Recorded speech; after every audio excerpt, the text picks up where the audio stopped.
आप अपनी जिंदगी की हर बात अपनी आपा और अपनी अम्मा को बताते हैं, पर आपने मुझे बताना जरूरी नहीं समझी। मुझे बताते थे तो क्या हो जाता? तुम परेशान होती और वो परेशान नहीं हुई। आपको उनकी परेशानी की परवाह नहीं है, मेरी परेशानी की परवाह है। ये तुम गुस्सा मत करो। मैंने तुम्हें कहा ना, मैं इस हालत में तुम्हें ये सब नहीं बताना चाहता था। वालेकुम सलाम। अस्सलाम वालेकुम मम्मी। वालेकुम अस्सलाम। भाई तुम लोगों ने तो बहुत देर लगा दी। हाँ, बस सामान रखने और निकालने में देर हो गई। तो ले आए सारा सामान? नहीं, पूरा नहीं लाए, एक और चक्कर लगेगा कल। मैं ये कमरे में रख कर आता हूँ। अम्मी वर्दा कहाँ है? पर्दा अपने कमरे में। मैं उससे मिलकर आती हूँ। मिलो। अस्सलाम वालेकुम वर्दा। वालेकुम अस्सलाम। मुबारक हो। थैंक यू रायला आपा। सैफ ने तो इतनी खुशखबरी सुनाई है ना, कसम से दिल खुश हो गया। सैफ तो बहुत खुश है, वो सबको बताते फिर रहे हैं। इवन मम्मा ने कहा कि शुरू के मन से अभी इतना शोर नहीं डालना चाहिए। भाई वो बात तो ठीक है, लेकिन सैफ मेरा इकलौता भाई है तो वो मुझे तो बताएगा, और उसकी पहली खुशी है तो शोर मचना तो बनता है। आपका सामान आ गया सारा? हाँ, बस बाकी तो ले आए हैं, एक आध दो चीजें वो सैफ कल ले आएगा। फिर परसों से गाड़ी भी वापस करनी होगी कंपनी को। तो गाड़ी वापस करनी होगी? क्यों? गाड़ी क्यों वापस करनी होगी? कंपनी की गाड़ी है ना, तो उसकी जॉब खत्म हो गई है तो गाड़ी तो वापस करनी होगी। तुम्हें सैफ ने नहीं बताया?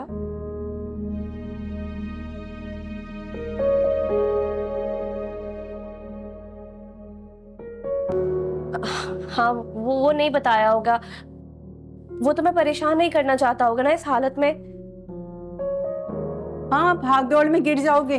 अरे अम्मी, इनको नहीं रोकें, जो शैतानी करनी है करने दी। वैसे तुमने ना कभी भी इनको कोई शैतानी करने से मना नहीं किया, और तुम इनके सामने अगर इस तरह इनका फेवर लोगी तो उन पे क्या असर पड़ेगा? अम्मी, आपा अभी अभी घर पर आई हैं, उन्हें ऐसा नहीं लगना चाहिए कि वो किसी और के घर पर आई हैं। वैसे भी उन्होंने कौन सा सारी जिंदगी ये करते रहना है, करने दे। अगर आप इनको रोकेंगी तो आपा को बुरा लग सकता है। मैं वर्दा से बात करके आता हूँ। अच्छा भाई, नानी से प्यार तो करवाओ। कैसे हो?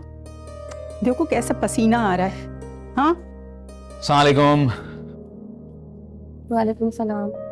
आपकी जॉब खत्म हो गई है?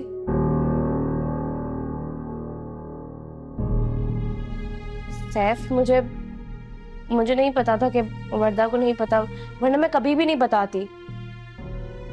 नहीं आपा, टेंशन की बात नहीं है, मुझे वर्दा को बताना ही था। हाँ, नौकरी चली गई और मैं बस तुम्हें बताने ही वाला था, और मैंने एक और जगह ज्वाइन कर लिया है। पर आपने मुझे नहीं बताई ये बात। हाँ, लेकिन इस हालत में मैं तुम्हें कैसे बताता, मुझे मुनासिब नहीं लग रहा था। और मार्केट में जॉब्स हैं, मैं कोई और जॉब ढूंढ लूंगा। अब तो तुम लोग बैठो, मैं बच्चों को देख कर आती हूँ।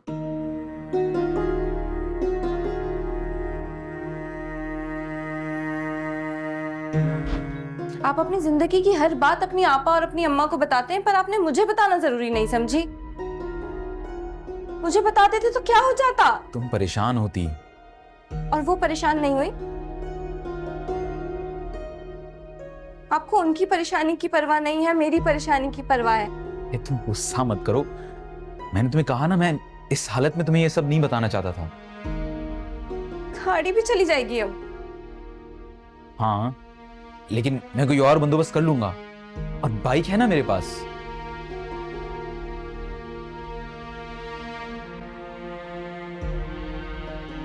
मैं बाइक पर नहीं जाऊंगी। अरे हाँ हाँ, मतलब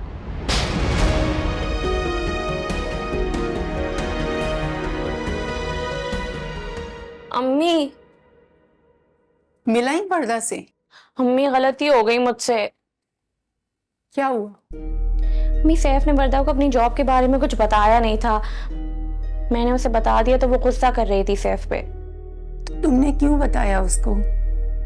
मैं आपसे कह तो रही हूँ, मुझे नहीं पता था। अब अल्लाह से दुआ करो कि अल्लाह ताला उसकी जॉब जल्द से जल्द करवा दे। मगर उसने तो कहा था कि वो कोई जॉब ज्वाइन कर रहा है। हाँ, जॉब के लिए अप्लाई तो किया है, लेकिन अभी तक मिली नहीं है। लेकिन कहीं और काम कर रहा है वो। क्या काम कर रहा है? इसके बारे में तो उसने कुछ नहीं बताया। एक तो उसके ऊपर इतने सारे मसले चल रहे हैं, ऊपर से मैं आ गई हूँ यहाँ पर बोझ बनने के लिए।